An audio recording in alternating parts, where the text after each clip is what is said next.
Today on Chat Off the Mat, I welcome Rachel Fowler. Rachel is a storyteller, whether as an actor, director, writer, or coach. She celebrates human stories and the power they have to heal, reveal hidden truths, and to transform. She's passionate about making the world more grief literate and more compassionate, both towards ourselves and each other. Welcome, Rachel.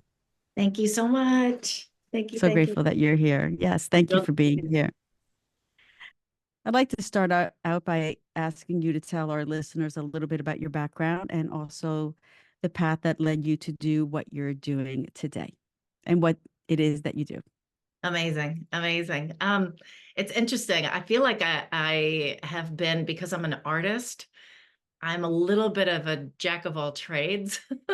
So I'm an actor, I'm a filmmaker, I'm a theater maker. And I moved to London 9 years ago and sort of had to abandon a lot of that. We moved here for my husband's job. And at 45, had to reinvent myself, which was really challenging. A lot of endings, a lot of grief over those endings. And about a year after we moved here, my nephew, who was 13 years old, died on my daughter's birthday. And that sort of sent this huge ripple effect through my whole family, obviously through my life. And all of my creative work started being about grief. Everything I was writing was about grief. And I had started coaching, doing executive coaching, which I really loved. And COVID hit. And I was like, wow, the world is grieving. We were grieving the lack of normalcy. We were grieving, obviously, death because there was so much happening. I mean, so much. And I was like, here it is. This is what I'm being called to do, is to use my own personal experience with grief to hold space for other people and to help people get more comfortable with holding space for each other. Because I think that's sort of what I mean by wanting to make the world a little bit more grief literate, is getting people to set aside their own discomfort Yeah. in service of someone else's suffering. Um, so now I'm predominantly a grief coach, grief and loss coach, and I also do films. I make films, and they're all about grief. And yeah, did I Yeah. answer your question? I think I did. Yes, you did. Thank you so much for doing that. You answered all my questions. And I know that, let's talk about your film, because I know you've put a lot of energy, time, and um, around making your films. So a personal loss is what inspired you to write and produce and direct your film Stillness. Yeah. Could you talk about that movie for us, Yeah. please? Yeah. So the loss was actually the loss of my nephew. And he died on my daughter's birthday, like I said. So I was trying to untangle that great joy, great sorrow. And I wrote a short story. So the story of Stillness is about a photographer who comes to a hospital to take remembrance portraits for a family that have just suffered a stillbirth. And I really wanted to capture the witnessing, and how, again, it's that holding space for other people who are in pain. So it's really the photographer's story. This woman who comes for her own reasons, her own personal experience with loss, to lend her time, her energy, her art, her witnessing to other people who are struggling and who are in pain, and help them find a connection and some healing with it. So yeah, that's Stillness. Did Yeah, you watch it? I did watch it. It was very powerful, and I couldn't stop crying. And it's not like there was a lot of words. It was almost powerful through the lack of words, through the lack of dialogue. And I know you've graciously offered to allow me to put the link in the show notes for people to Yes, watch. please. I do Yeah. encourage. It was very powerful. Anybody experiencing any type of loss can really benefit from watching it. And yeah, it was great. It was wonderful. Mhm. And it's a short film. It's not, I know it's not Yeah. a very 11 long minutes film. long. 11 minutes long. 11 minutes Yes, long. Yeah. 11 powerful minutes. Yeah. Um, so let's talk about the or you say so you write and you say that you use creative space to help people heal. Can you talk about what that is? How do you work with people by using creativity to process their grief? Besides the movie, are there any other ways Yeah. that you Yeah. So I'm a firm believer that we're all born creative. We all have that capacity to imagine, which is where our creativity comes from. And I think that sometimes over time, because of the way that we're socialized, the way that we're educated, the jobs that we get, we sort of lose our way into it. So a lot of what I do is to try to guide back into that imaginative state, because I do believe that there's so much healing that can take place there. And when you're going through grief, it's transformative, right? It changes you and changes who you are. And being able to imagine what you want your life to look like on the other side of grief, being able to imagine how you want to feel, imagine how you want to be living, can be really, really useful. Mm, So a lot of what working with me looks like is me sort of meeting you where you're at in terms of what interests you in your creativity. The go-to is writing. So there'll be journal prompts I'll give, something like that. I had one client who she said that she couldn't write because it felt like overwhelming. So for her, I asked her to write a haiku at the end of every day to come up with, a really synthesized and powerful, rich 17 syllables to encapsulate what had happened to her that day. And she found that really, really useful as a way of processing, right? Putting it to language and some mm, concise language. Another client was a painter, and she was really struggling with a particular event that happened with her and her wife before her wife died. And so I was like, all right, I want you to paint the event. And she came back with a comic book, mm. Oh which wow. was amazing, really, really amazing. It was like a graphic novel, a mini graphic novel in like 4 or 5 pages, sort of went through this particular event. So it's really kind of finding what works for you. And then I give you prompts around your emotions and the events that you are trying to process and trying to untangle. And the untangling is about putting down things that you don't want to take it with you into the future, and then really holding on to and taking care of the things that you do want to take with you into the future. Right. Yeah. So people process grief differently. Some Mm, people think they're processing grief, but they're not. They're almost pushing it away. And yeah. then perhaps later on, and I know that there's this like, you know, because I've experienced it myself. My mom passed away when I was 26. She had breast cancer and then became bone cancer. So I saw her slowly demise after like, oh, it was 8 months. So I was more distracted after her death. And it was like till 6 months later when I really started experiencing like anger and like not feeling stable in my environment. My work was good because I focused up. It was a distraction, but everything else started crumbling around me. And then Mm, I went to see someone, a therapist, who said, that it typically takes a few months later because when you're grieving at the time of, the funeral or the wake, you're surrounded by community. And then after that, you're kind of left alone. What are your thoughts around that? And do you feel that is true, or do you have any other thoughts around, you know, that yeah. that time period that passes, like why it happens, or what to do when that happens? Yeah, you're absolutely right that everybody grieves in their own way.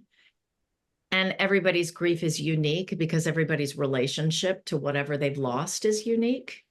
Right. There are some universalities because we're humans, right? So we have the same physiological, neurological makeup, basic makeup. And so there are certain things that will be sort of uniform across across people's experiences.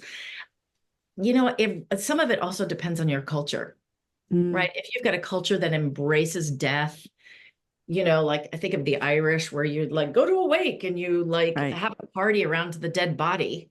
You know, there's something that's really celebratory about that, but it's also a like they've got an active culture of keening, which Mm, is the physical expression of your grief, right? right.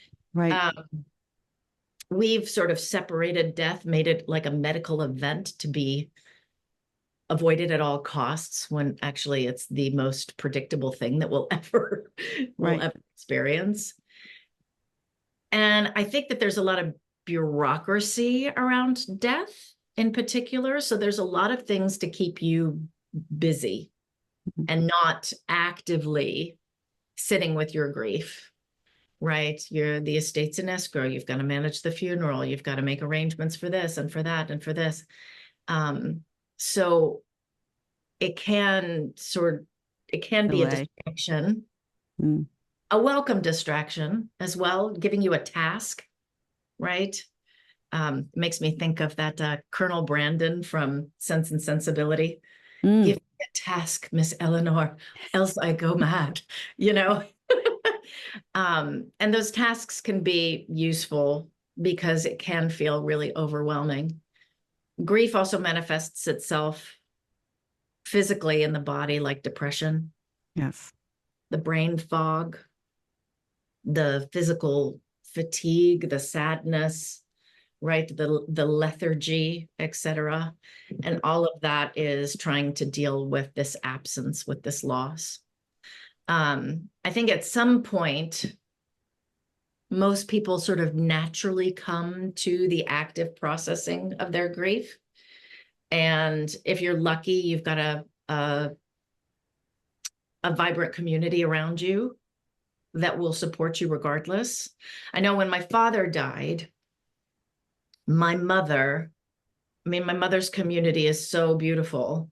And that community that, you know, you feel like maybe leaves a couple of weeks after the funeral and Right. everybody kind of gets on with their life. This community was like, well, no, we're here. Year later, we're still here. We're here, you know, like inviting her out, making sure that she was doing things, all of this stuff. We're still here. We're going to talk about Michael. We're going to talk about all of these things. Yeah. Um, I think that's important. The I think community. it's so important. So important. I heard a beautiful story too that I want to share. And then I have one more thing to say about that Sure. question that you asked Floor too. is yours. So I heard about this man and I don't know his name. I need to find his name because I want to write to him. He is a funeral celebrant and he typically does funerals for people that he does not know. And one of the things that he says to the entire congregation is, or to whoever's at the funeral, he'll say, the family doesn't know you're here, right? They are in the middle of this big thing. And they may not remember that you said something to them today. They may not remember that you showed up, etc. So on your way out, I want you to pick up one of those matchboxes that I've made, the matchbox that has the face of the person who's died on it. And I want you to throw it in your junk drawer. And 3 months from now, 4 months from now, when you're opening up your junk drawer, looking for something or looking for matches, that's when you'll see that. And that's when they need you. That's when I want you to reach out to them. And I just think that's so brilliant. It's so That is brilliant. brilliant. We don't intentionally forget. Yeah. We just have our own lives that are complicated and nuanced and our own sufferings and our own, you know, um, but what a beautiful little reminder, Yeah. you Life know, goes on. reach out to them, say hello. How are you doing? Yeah. Can I take you for a coffee or for lunch? Um, I think we forget. I know you want to say one thing, yeah, but I think no, I think we're uncomfortable sometimes as someone who's doesn't know what to say to someone Yeah. who just lost someone. Like, I've heard you say this before on some other podcasts that, because everybody says, what can I do? Tell me what do I need? What do I need to do for you? But we don't even know what that is or what to expect, or they don't know how to, Yeah. so I think that's a beautiful thing. And coming across it 3, 4 months later when they're really probably grieving a lot or didn't realize they And were. feeling isolated, like you said, Yeah. like I felt busy and it was a distraction, et cetera. And then suddenly, boom, it kind Yeah. of hit me and you feel lonely for connection. And at that point, you're like, is it too late to ask people to help me through my grief? Because it's Right. been 6 months. Right. Yeah. Because a lot of Yeah. times people don't want to reach out and ask other people because they feel they're a burden or it's their cross to bear or not someone else's. But Yeah. having a community, I think it's really important. So people out there that are listening, you know, creating a community to help support people who are grieving in any capacity is really super important. Yeah. You said you had something else you wanted to share. Yeah. I wanted, no, I don't remember what I was going to say Oh, it'll because come to we're you. going in a different Sorry. direction. No, no, It's it's fine. It'll probably come back to me. But the thing that I love about that what you just said, because that does actually come up quite a bit. The feeling worried that they're going to be a burden if they bring up their grief to a friend, etc. And so they choose to isolate themselves. They choose not to talk about it. And what I think they don't realize, most people don't realize, is that people want to be helpful. yeah, People want to hear your story. People want to witness. It actually gives the listener a lot too. It's not just the person who's grieving, who's giving their story, the person who's listening and showing up for somebody else. There's a lot of gratitude, a lot of pride, a lot of like beautiful things that we receive when we can do that for someone else too. yeah, Um, and for those who feel like, well, I don't want to reach out because I don't want to upset them, guess what? They're already upset. You reaching out to them and asking them how they're doing they'll either say, I'm good. Thank you for reaching out. I don't really want to open that can of worms. I don't really want to talk about that. But they'll be so grateful that you reached out. Or they'll say, yes, please. Can we please chat? yeah, Um, and you and didn't upset them. If they cry, they're upset because of what they've lost yeah. or who they've lost, So yeah. And there's different sometimes there's a loss of a husband and then there's the wife and then you have the children and then the wife is trying to be strong for the children, so that processing that grief in that house is even more, I don't want to say complicated, but there's more layers, Yeah. right? So I was just thinking about that because I know people who have lost their husbands and their wives are there, or even husbands, and they have to process their own grief, and then their children, and they have to explain to them. And, do you ever find that, I don't know if you've worked with children, do children process it differently, or is their capacity to process it differently? So children, Different? and it sort of depends on how old we're talking about, right? Very Yeah. young children are curious, very open. Oh, what's that? I don't know what that is. All of the fear around like how our children are going to react, that's on us. Yeah. That's because that's what we fear we are going to do, how we are going to react. And we're scared that we can't fix it. And the truth is, we can't. Right. The only way to the other side is through. When my father died, it was really interesting. My daughter was 3, and we had brought him home to die. He had had a sort of cascading health issues and failure to thrive. And, finally, after like 3 months in rehab, my mom was like, he's ready to go. Let's bring him home.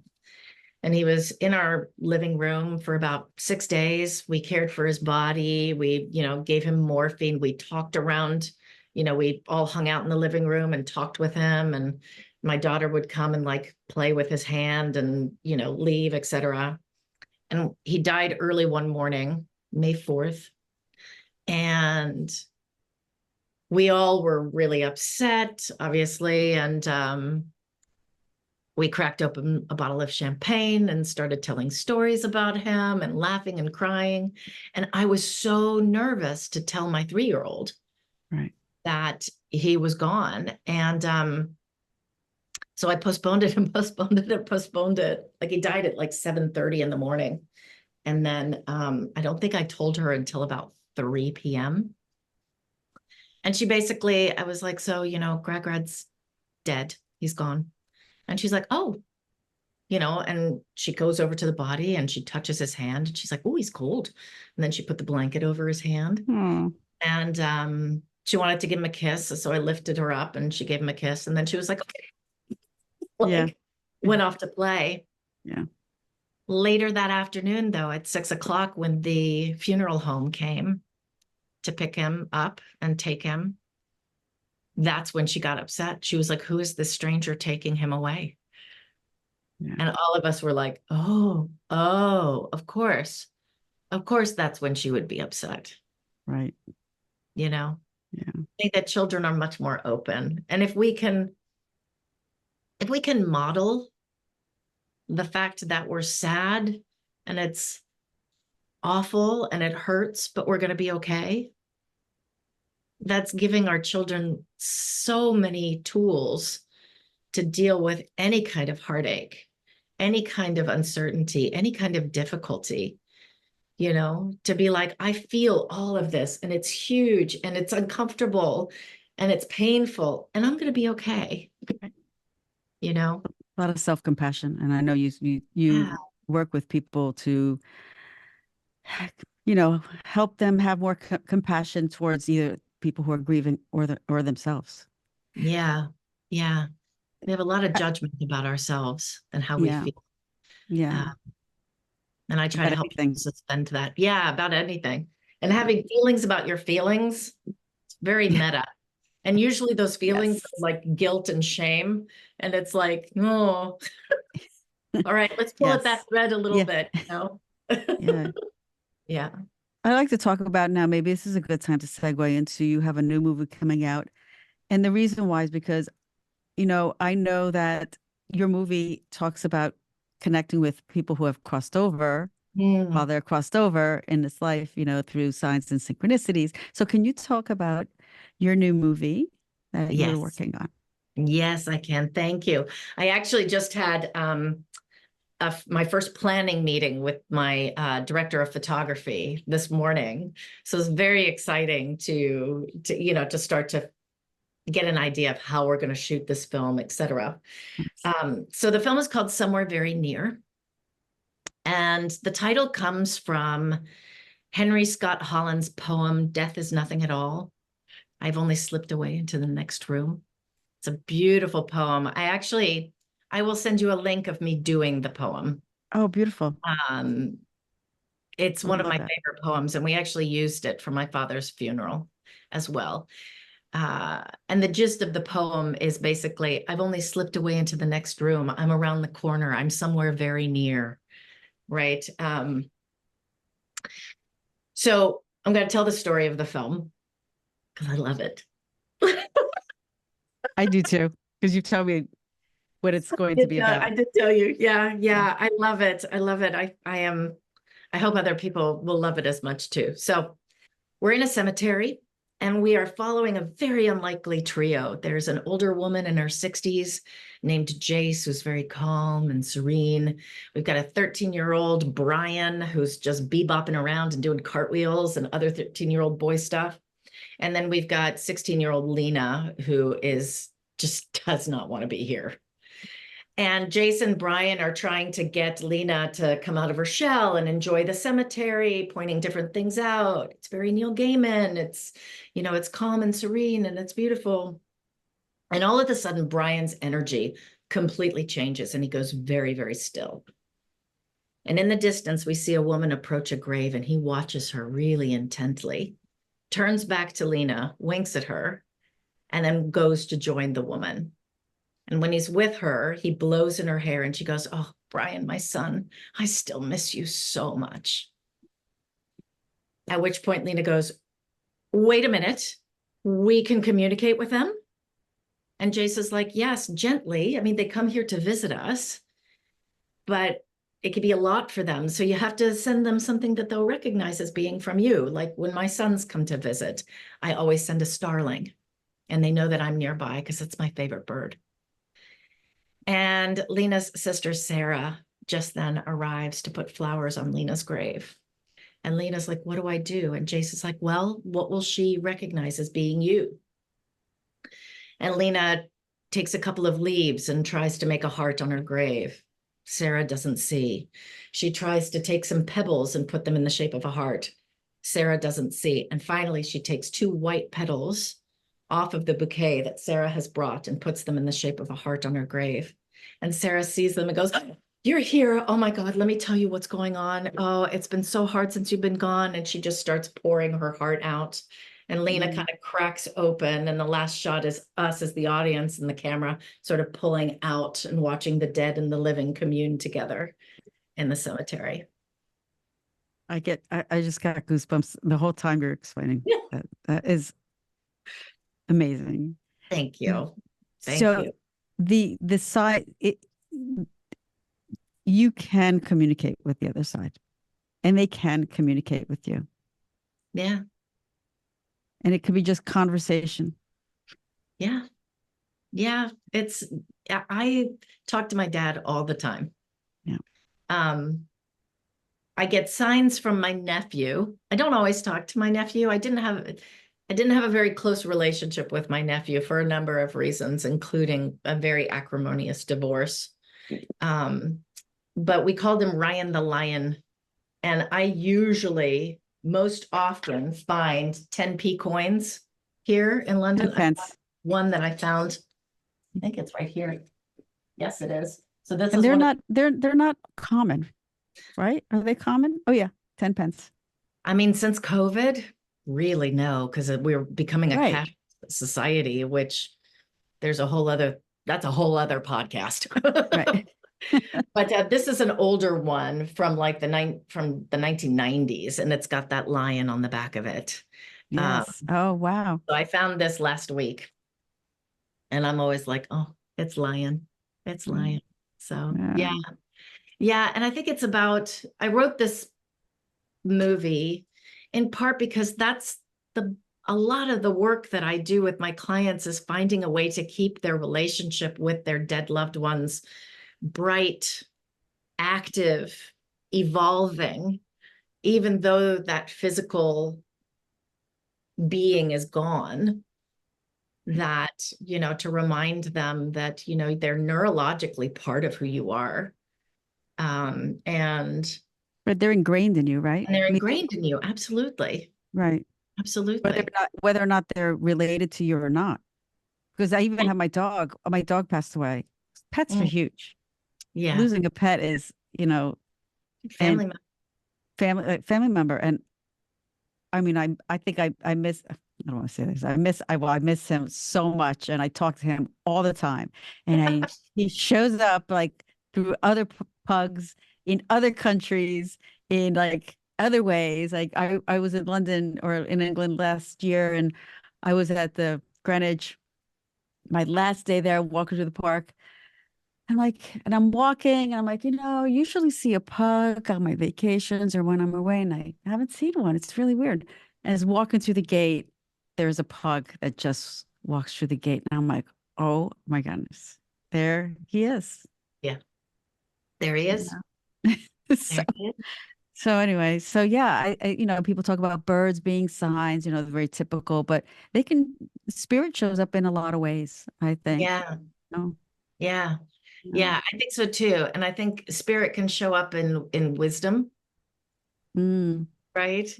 There are times where I think one of the things that I've missed a lot about my dad is being able to talk to him like when I'm in trouble, because he was like strong, sturdy, and would be like, "Okay, this is what we're going to do. This is how I'm going to help you," etc. And in having that conversation with him just out loud now, I can usually cling into what would dad do, and I think that that's his spirit giving me his wisdom, for sure. Yeah. I also feel, and I think it's because I know I had some unresolved, I don't want to say issues with my mother, but I was young. I was in my 20s, but I still consider myself young because most of my life with her, she was ill and she was a very quiet person.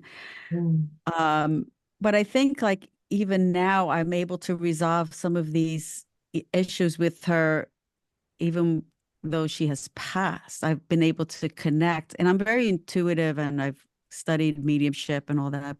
Mm. But even though it's hard to connect with people who are close to you, I've been able to kind of tune in and resolve some of those issues that I've had with Yeah. her through Yeah. spirit. And Yeah. I think we can do that. I think we can do that too. Yeah. Yeah. Give ourselves closure too. Hmm. Yeah. Right. Um, Forgiveness is really powerful. Yeah. And when I talk about forgiveness and in my work, I lean into the dictionary definition of forgiveness, which is to cease to feel resentment. Forgiveness is actually a solitary uh, process. You Mm, don't need to talk to anybody to right. forgive them. You don't need to let them know that you've forgiven them. It is something that you choose to do. And I'm not saying it's easy. I am definitely not saying it's easy. And it is really worth it. Because Part of again, healing. very healing. And that's the thing of like what I was saying with the transformation. We're going to take your suitcase and we're going to open it. We're going to unpack it. And then we're going to look at each thing and decide whether or not we're going to put it back in the Right. suitcase or if we're going to leave it here. Right. Thank it, leave it here, and then close up the suitcase and keep going. Right. Um, but things can be painful to let go of. Sometimes our sadness is hard to let go of too, because it makes us feel close to the person who's died. And there again, I think some of it turns into that meta, having feelings about our feelings, having Mm, feelings about the fact that we're not as sad anymore, or we're not feeling it as acutely. Um, and that's good. yeah. It's It is good not good. to yeah, yeah, that's Be- good. Yeah. Because, you were saying that grief manifests in physical issues in the body, sadness, and I know when my mom passed away, my dad, who was by her side like every day in the hospital, he was really took it really badly. And eventually he found someone and remarried. But years later, he had a heart attack. Mm, And I knew right away that was from unprocessed grief. yeah. He held on to that. And not just the grief of my mom, but also issues he had with his own dad. So Mm, it's really important to find a way to heal and process the grief that you're experiencing. yeah. Um, I you know, I, imagine I, yeah, you, go ahead. sorry, just No, because no. this came up with my dad, because he'd been in the hospital for a while. I mean, we could see that he was not thriving, right? And there's that liminal space of anticipatory grief, of feeling like the physical body is going, but I don't feel like I can start the grieving process until they're actually dead. But the truth is, you're actually already processing, you're already Right, starting to grieve. And when they do die, there is, yes, acute sadness, and there's relief. There's relief in the certainty, because uncertainty is a very, very difficult place to live in. We as humans, our brain, ooh, we don't like uncertainty. right, We don't like it. And it uses a lot of our emotional, spiritual, physical energy to stay agile in that place, especially where grief is concerned. So I'm sure that your dad and you probably had some relief when your mother yeah. finally Oh, yeah, passed. yeah. For her own sake, and for yours, Right. you know? Um, so yeah. Yeah. I wanted to just talk about briefly. I have a friend who lost her daughter tragically several years ago, and I can't even imagine losing a child. Mm. But she's in deep mourning all the time. But one way that she found connection is by learning mediumship. Ooh, tell me more. Yeah, so she was able to find people. I guess maybe it started with her connecting with mediums who connected with her daughter's spirit and were able to give her messages which were healing. But then she found ways to learn it herself and connect with like with individuals who lost children, and they Mm. support each other through this mediumship readings for each other, or they support other people who have children who newly crossed over. So this constant learning and being in this community is helping her grieve and continuously grieve. Um, so I just thought that was really powerful. And she has now become, she's a medium herself. She doesn't really work, you know, widely with others. It's just in this community, but it's really, really helped her heal. And she realizes that her purpose, part of her purpose in this lifetime is to do this. And that she's also realized the purpose of her child, although difficult to accept. Her journey was to be in spirit sooner so that she can help others in spirit. And Yeah. I was doing a Reiki session on, she's one of my Reiki students, and I was actually doing a Reiki session on her with others, my other students around, and her daughter basically came through my hands and was moving my hands in a certain direction over her heart space, and I could feel the presence of her daughter here while I was doing that. And and I didn't say anything while I was doing it. And my friend woke up and she goes, my daughter was here. And I said, yeah. She goes, I could see her right over my face. I said, that's where, my movement was. So I thought it was Oh my really, God, that's so beautiful. That's so beautiful. yeah. It's Yeah, nice to know that there's this connection if you're open to receiving it, and really got to work. You got to cultivate that relationship with spirit. you do. You Yeah. do. Don't be And afraid of it. our lives are really noisy. So it can be sometimes really easy to dismiss Yeah. those things, so finding those quiet things and also leaning into your intuition, leaning into it, be a little witchy. Yes. It's super powerful. Yeah. Um, my mom is really witchy. She knows things. She's like, something's not right. She'll call me, what's going on? And I'm like, this just happened 20 minutes ago. And she's like, yeah, I felt something, so Yeah. it's just really lean into that. It's part of our experience. Yeah. The neuroscience of some of it is also of grief, and that particular connection is actually kind of interesting too, because we as humans, particularly with our loved ones, we have like a map in our head of where everybody is, right? The people that are matter to us, our brain is holding that, and when one of them's gone, we're like, don't feel safe, right? um but we really so it's knowing that in our brain we're holding those connections. I know where my mom is, my mom knows where I am. Ooh, something's going on, I'm going to call her. Like, if you Right. can lean into those connections as well. Yeah. And also, even if they're not here and they're in spirit, they Mhm. show up, whether in your dreams, and I'm talking from experience, whether through, signs of some sort that they're here. My son had a car accident a couple of weeks ago, and I've known that my family watches over my children, and he was okay. The car was not, nobody else was hurt. That night I had a dream of my dad. Mhm. And I saw him. He didn't say anything. And then also the phone rang, and in my dream, I picked up the phone and I heard him say hello. And he never talks in my dreams. And I was like, okay, he's telling me he was here, he was there, he was helping. Yeah. It could have been worse, but no, he helped. That's how I interpreted it. You know, Mhm. and I love so that. Yeah, it was really comforting. And I've heard you say before, it's like, when signs show up, you don't look for signs or demand signs or have any expectations. Just be aware and open, Yeah. right? Yeah. Because they could show up in any form. Yeah. Right? Any form. Yeah. Yeah. You might be surprised. Might be really surprised. Yeah. Yeah. That's And making me think of a dream that I had many times. I had the same dream several times about after my dad died.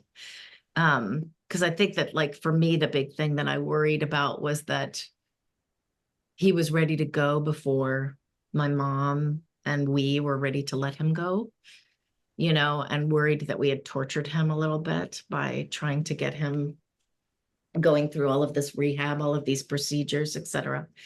And I had this dream where I was like on a caboose of a train that was starting to take off, and there was my dad, like, in a hospital gown and everything, and he started running to catch the train, and as he ran he started getting healthier and younger, and finally was able to jump onto the train and into my arms, and then he was himself again as he was before he died.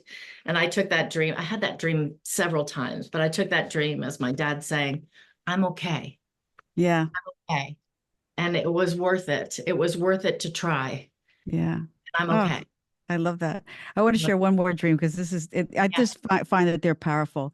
That the Mhm. night my dad passed away, I had a dream that he was in a like a diner booth opposite my children and was talking to them.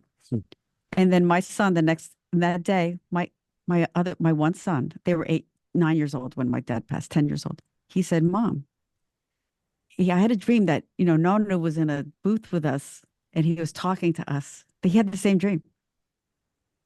I love it. Oh, I love it. Oh, Oh, yeah. So, and when my dad, and my dad passing, I grieved, but because I've learned and have learned a lot about grieving, learned about connection with spirit, that my whole process of grieving was so different. I I mean, bet. I felt like more like, I know he's here. He's like right Yeah. here. Yeah. You were also really experienced with grief because of everything that had happened with your mom. A lot of people, not just my mom, and Yeah. and I know that, when somebody close to you dies, you look at life so differently. Yep. You know, I mean, I always said, life's too short after my mom died because she was only 49. And then I was diagnosed with breast cancer at the age of 49. And I was like, no way this is going to get me. Yeah. I'm like, I got kids to raise. So, I kind of got through all of that, but finding strength in my experience from my mom passing and not wanting that whole thing to happen to me, I worked through that. So you gain a lot of different, I don't know, strength, I guess, from Super. your superpowers. We all have superpowers. I feel like once you've been through grief, like a major bereavement, you can't unsee it, No, right? you're right. So it makes you more compassionate towards other people who are grieving. It makes you more compassionate towards yourself. And like you said, life is short. You reprioritize and you get rid of the stuff that's not serving. Or Absolutely. it's a great opportunity to, anyway, you Yeah. know? Oh, absolutely.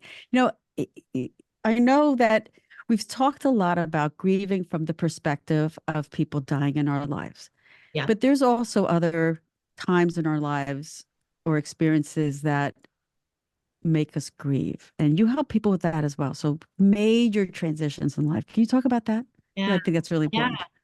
I think it is too. I use the definition of grief that comes from the grief recovery method, which is grief is the set of conflicting emotions that arise from a change in or end of a familiar pattern of behavior. Which it's a bit of a mouthful, but if you break it down, it's actually really interesting. So it's conflicting emotions, sadness, relief, Right. right? Um, but the end of something. So the end of a familiar pattern of behavior or a change. So for instance, when I left the States and I moved to London, an international move. I lost my country. I lost my tribe. I lost my career. I lost my family. I mean, they weren't dead, but they were not near me anymore. I lost my community, right? There were a lot of things that came to an abrupt end when I made that huge international move. And I grieved. It took, you know what? I think that I was grieving up until about 2 years ago. Wow. Where I really was fighting being here, was very unhappy being here for a number of reasons. And then I finally was like, well, I need to accept that I'm here. Number one, I need to say it's okay that I feel this way. And then I need to start finding ways to change how I feel about this place. And I've done that by working really hard on forging new relationships with people. But yeah, so grief comes when things come to an end. If you get divorced, there's going to be grief there. If you lose your job or you get fired or you retire, you know, our work tends to be a major part of our identity. And when that stops, then there's this vacuum where that was. So how do you navigate leaning into the next chapter, and what do you want it to look like, et cetera?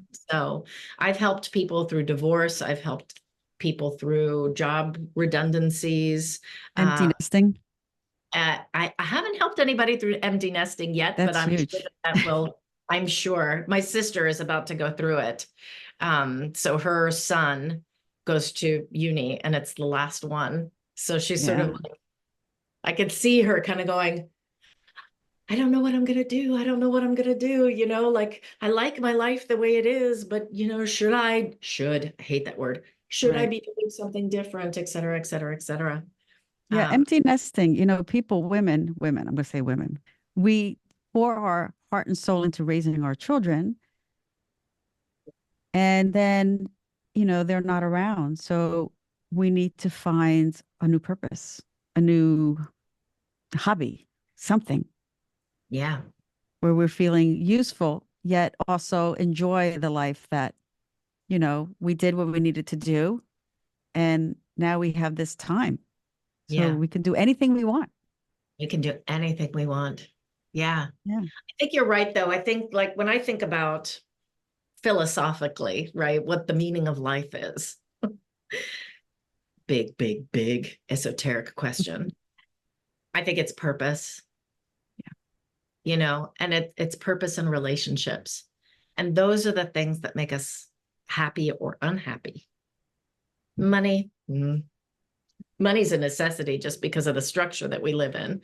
But I know people who have an exorbitant amount of money who are some of the loneliest people you will ever meet. Yeah. And they're deeply unhappy. And the money doesn't change that. You know, if anything, it makes them suspicious of other people. Why are you around me? What do you want? Right. You know, but I love that you said purpose. Like, what's your purpose? Yeah. That's where we find meaning. And that's where we find healing, solace, connection. Yeah. And some of us are here to help others like yourself. Like you're here to help others through grief and change, transformation on different levels. And, you know, that is your purpose. Yeah. I actually, it's interesting because I've started doing some energy work with a wonderful woman named Deb Driscoll, Big Life Magic. And in our first conversation, when we were sort of talking about trying to synergize energy, she's like, you know, we've got our physical energy, our spiritual energy, our mental energy, and our heart's energy. And we want to make them sort of like sing and in harmony. And one of the words that I have been avoiding that I'm really trying to embrace now is that I'm a healer. That's why are you trying to avoid? I don't know. I honestly don't know. It's making me a little emotional Is it talking. because, do you feel it's a big responsibility to be labeled as a healer? Because, you know, I mean, maybe, yeah. maybe it's yeah, I honestly, I mean, it's interesting because I've been journaling about it. I'm like, what? I'm not sure why I've been reluctant to own that word. Um, Part of it I think is responsibility. Um, but yeah, I don't know. It feels like a big word. Well, I don't know because why. It feels like a really big word. I've also struggled with that because Mm, healing, you know, I practice Reiki. I'm a yoga teacher. I'm a Qigong teacher. And then I realized like maybe I'm not really the healer. I'm not really a healer because I also study shamanism. And the perspective of shamanism is that we can heal ourselves. We mm, are the healers of ourselves. Okay. So you're guiding other people to help heal themselves. yeah, So if the word healer is not a word that resonates with you and that you're uncomfortable with that, find another word that you're more comfortable with. I And maybe think, healing is just something like a tool that you can help other people with, if that's yeah, it's just, yeah, I don't know. I like the word healer. I there you do. go. I do like the word healer. It is just so interesting. Like I mean, years of therapy helped me with this, but I struggled with the word pride, Mm, being proud, you know. And I use that word a lot now. I tell people how proud I am of them. Um, because I think it's really important. yes. I think that is a word that is just that is super healing, Yes. super healing Yeah. to be proud of yourself, and to tell other people that you're proud of them. Yeah. Mm, I it's think I think such I think healing. one of the things I never got from my mom is those words. And I know it's because she never got it from her parents. She came from, she's immigrated here from Italy and her parents, it was just, it wasn't that way back then. And I never heard that. Although that's what has made me become an overachiever and wanting some validation from other people sometimes. But now I'm like, no, no, I know I don't need that.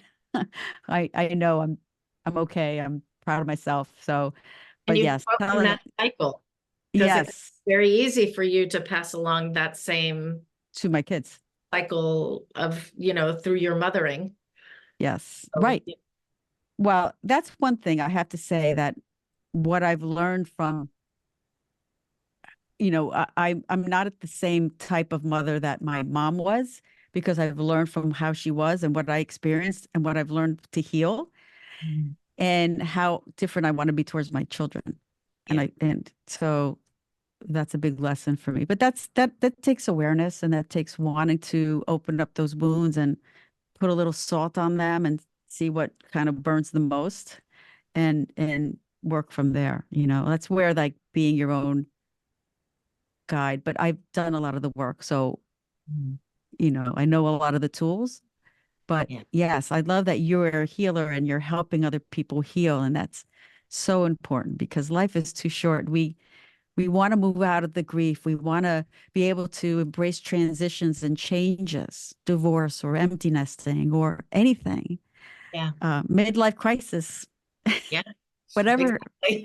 whatever it is. Change is great, but Yeah, we need to know how to embrace that change and feel good and comfortable with that. yeah, yeah, Um, I want to go back to your new movie, Somewhere Very Near, and I know that you're also working with someone in England, John Adams, who yeah, is trying to make. Yeah, can you talk about that? I'd rather you say it. yeah, yeah, yeah, yeah. Yeah. So John Adams is, I mean, he shies away from the word activist, but he is an activist. He has a podcast called A Changing Industry. He's a funeral director, and he recently petitioned Parliament to include bereavement in the national curriculum. And I partnered with him because what I want to do with Somewhere Very Near is to take it into schools and then lead a workshop with young people, age appropriate, depending on the, grade, etc. To have them watch the movie, and then we'll do a creative exercise introducing these ideas of death, of bereavement, of grief, etc. Because I feel like that's part of it, right? Is like you were saying, how is it different with children? They're open, they're curious, they don't know. But if we model to them that death is something to be avoided, that death is something to be feared, that you don't want to talk about it, and etc., that's what they will take into adulthood. And that's the coping strategy that they will then have to unlearn the first time they experience an ending of some sort. So if we can make it less scary, I guess it's that Buddhist thing too, of like, turn towards suffering, turn towards Mm. it, make it your friend, you know, Because it's inevitable. it's inevitable. And like your friend who now is supporting other people who have lost children through her mediumship, there are gifts for us if we will turn towards other people's suffering, right? They're not going to infect us with their suffering. I mean, suffering is part of the human condition. But if we can hold space for them, then we can have pride in ourselves. We can have compassion for ourselves. Like it just blossoms into all of these beautiful things, huge ripple effects that Yes. it can have, not just on you, but on your community. And yeah. So I'm very excited about that partnership with John. And I've already got one school lined up, who are basically, I was like, well, I'll come in and do it for free if I can be you'll be my beta. And I'm excited. Yeah, I love that. It's brilliant. And I hope you can bring it here to the States because, Yes. I know my kids have been, my kids going through here and my cousin's lost her husband, her daughter, young teenager. The schools aren't really they're not doing anything. They're No. saying, okay, take a day off and come back to school. And there's nothing in place to help support these kids. And it's really sad. And even the kids, like kids that have lost friends in school that have died for whatever reason, there needs to be support because it's like, somebody's there one day and they're not there anymore. So it needs to happen here in the schools. I always say things need to start young. Yeah. Yeah, because then you're giving them resources that they can lean on, so it doesn't feel like a shock, Right. right? It's not like, oh my God, like I had no idea this could happen. And, instead it's like, oh yeah, okay, so at some point I'm going to Yeah. deal with this, and maybe it doesn't feel so scary. It feel really scary. Well, if I can help you with trying to bring it here, at least in my little small town, I Yeah. will definitely, Yeah. definitely help you with that because we need to get this out to help the kids, It's to help amazing. anyone. Yeah. That would be amazing. I would love that. I would Yeah. love, love, love, love, love that. Maybe that's our connection because I felt this the moment I met you, and there was like these weird, not weird, I don't want to say weird, but Serendipities. yeah, Yeah. serendipities, and and I was like, okay, just thought of it. I mean, we can work together. I always Yeah. love collaborating with people. Is there anything else you'd like to share, or add, or talk about before we wrap this up? No, just thank you so much for sharing as much of your story Oh, in thank this you. as well.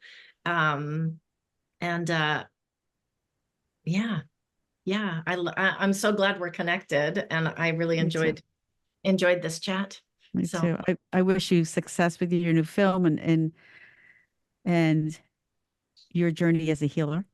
thank And you. this is only the beginning Yeah, because you are just a beautiful shining light with beautiful energy and you're doing amazing things. So thank you for being here. thank you so much. Thank you for giving me the opportunity. Yes. Okay.